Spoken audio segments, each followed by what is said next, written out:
Hey guys, it's Steve and I'm here with a brand new guide for the Gunslinger. Before we start, be sure to smash the like button and subscribe to the channel for more amazing guides that are about to come. Now about the Gunslinger's basic power, it's called the Redeemer. By aiming down the sights of his harpoon gun, it allows you to shoot a survivor with his harpoon, which is attached to a chain, and reel him towards you, enabling you to land a hit. Be careful though, because the survivors can get away from your chain and stun you momentarily if you don't reel them in time. But even if this happens, the survivor is at full health and the chain bar completely fills, they are still going to suffer from the deep wound timer and also get damaged. Keep in mind that the chain bar fills faster if the survivor who got hit is behind an object and the chain glows red. Lastly, if a survivor gets in the way, the result will be the same. His movement speed is slightly lower than the normal killers at 4.4 meters per second, and his tear radius is also lower at 26 meters.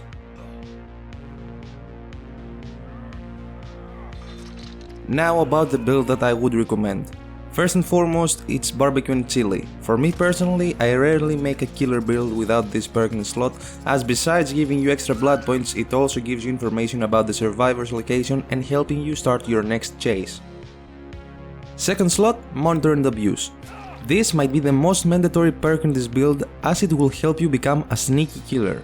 With a base tear radius of 26 meters, using Monitor and Abuse will drop it down to 18 meters, meaning that the survivors won't notice you until you are close enough for a shot with your rifle. For our third perk, we have Nurse's Calling, our second most important perk for this build.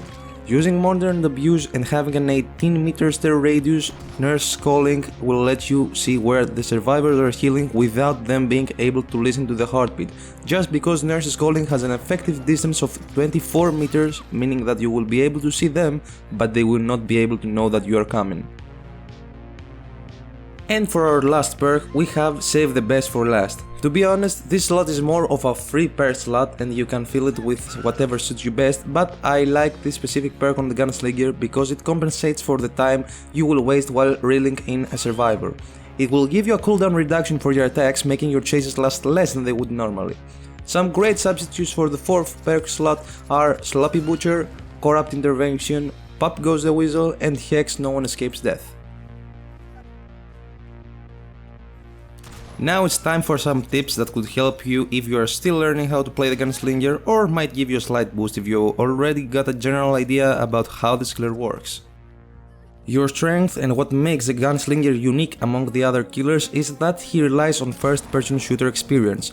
If you have experience in first-person shooters like Call of Duty, Battlefield, it is going to help a lot. What is going to make you or break you as a Gunslinger player is the ability to aim and be point accurate with your shots. Otherwise, you are going to have a hard time getting kills with this guy. So keep playing as him to get better as you would with every other killer and try to improve your FPS aim. Now about the second tip. Try not to be aiming down the sights for too long before a shot. First of all, when you aim with the Redeemer, there is a quick sound cue for the survivors, so when they hear it, they are going to expect the shot. Try to instantly shoot if possible after aiming. Third tip, do not make long shots. Unless you're sure that you can land the harpoon. You don't want to take a shot from a long distance, especially out in the open. Most survivors with a basic knowledge of the killer's power will be running into different directions and doing 360s all the time to avoid the harpoon, and will surely have more time to react and avoid the harpoon before it lands on them. Fourth and last tip for today, do not make pointless shots. Try to make your shots count, as reloading the gun and aiming down the sights make you move slower. So if you constantly reload your gun and aim down the sights to shoot again, you lose valuable time that you could spend closing the gap between you and the survivor to land a guaranteed shot. At this point, I want to thank you all for staying until the end of the video, and I hope this video helped you. Be sure to subscribe if you haven't done already, otherwise the crazy cowboy will be chasing you all the way into the entity's realm. That was it for today, thanks a lot for watching and I'll see you in the fog.